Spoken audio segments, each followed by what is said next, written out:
शनाख्ती card किधर है आपका? लाइसेंस किधर है? कापी? इस हेलमेट का क्या मकसद है? बस अभी उठे सर, हैं? अभी उठे, इसके लिए अपना इस हेलमेट का क्या मकसद है? मैं समझ गया, लेकिन अभी घर से उठे। नहीं, क्या समझ क्या किए हैं?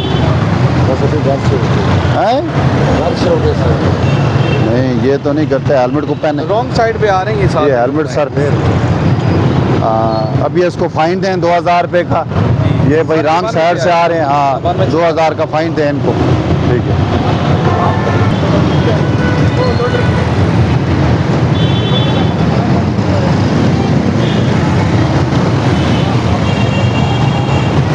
इधर साइड पे कर लें। आपने इसको कहाँ बिठाया हुआ है बच्चे को? नहीं, ये बच्चे के बैठने की जगह है। नहीं, अगर जंप लगे बच्चा नीचे गिर जाएगा। जब बच्चा नीचे गिरेगा तो पीछे से आने वाली गाड़ी के नीचे आ जाए, आपने कहना है हमारे बच्चे को इसने नीचे दे दिया। उसकी क्या गलती है?